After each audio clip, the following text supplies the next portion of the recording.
Hey, my name is Sean. This is going to be a deck description for the deck Emrakul Steal Your Turn. A deck that's all about either going infinite and using a colorless outlet, or winning through Emrakul by stealing your opponent's turn and effectively shutting them out of the game.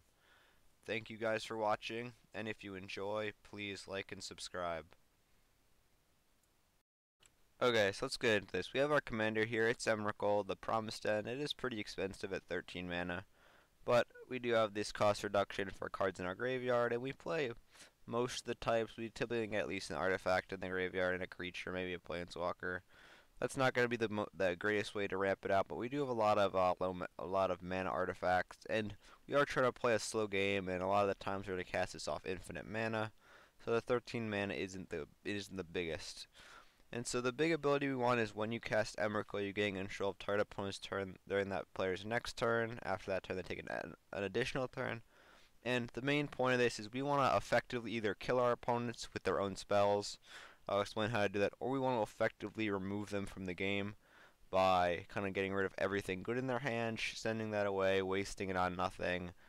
Like wasting a Peer into the Abyss or something like that. And yeah. And like all these effects, we basically just want to waste our opponent's spells or kill them, which I'll explain in a second.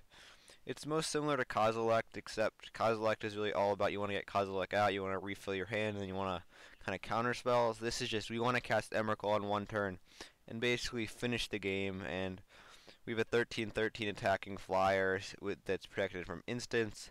So we basically, once we remove all of our opponent's good stuff from their hands and waste it, we should be able to figure out a win from there. And when I said effectively kill your opponents, I meant cards like Ad Nauseam and Demonic Consultation.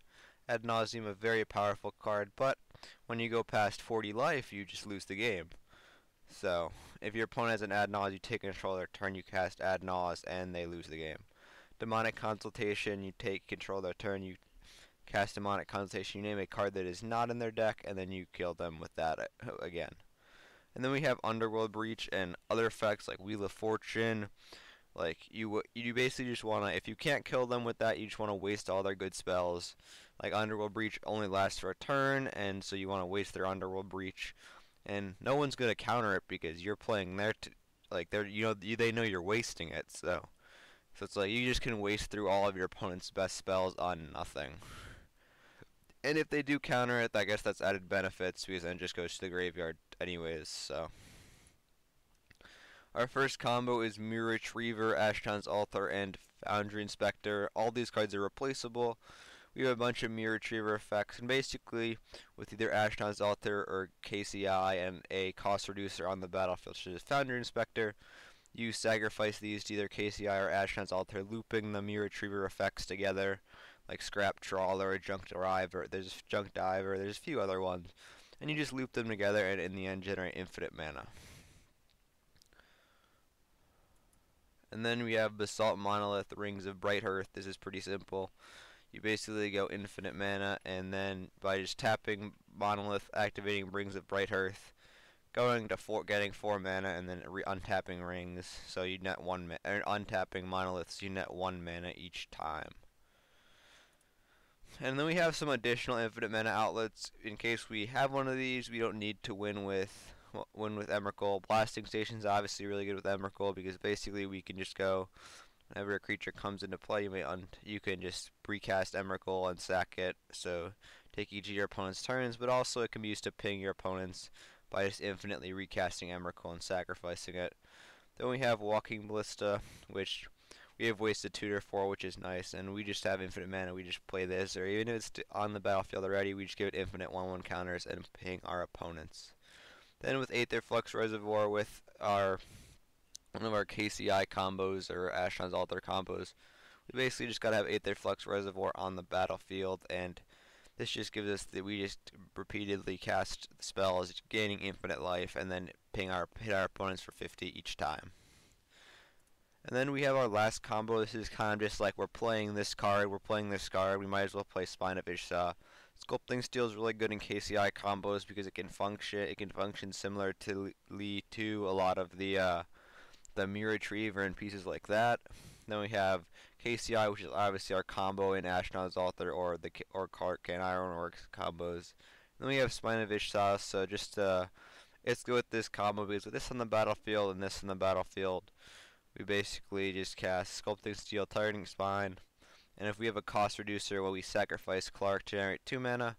Sculpting Steel now only costs 2, so we recast it. It becomes this. It kills a permanent. Sack it again, recast, destroy a permanent, and then do this infinite number of times to destroy all of our opponent's permanents and effectively win the game.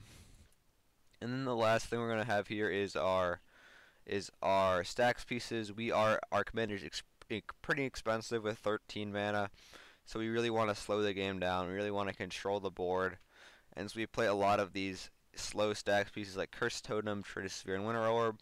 We're not too big on lands. We have a lot of mana artifacts instead. So playing a Winter Orb is pretty good in this deck. Trinisphere, we're not really into like the low mana stuff. And when we do have those low mana artifact ramp, we can set it up so that we basically cast our ramp out all our stuff and then cast our Trinisphere, so we don't have much negative effects. And then we have Cursed Totem.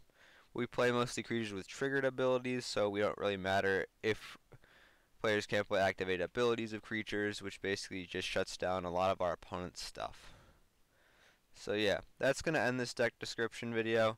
This is just a kind of like a colorless stacks, colorless prison deck, and the goal is to cast Emrakul, and if you can't just win the game through infinite mana on the spot, then instead just basically ruin the game for all of your opponents by either killing them or just taking out everything good from their hands.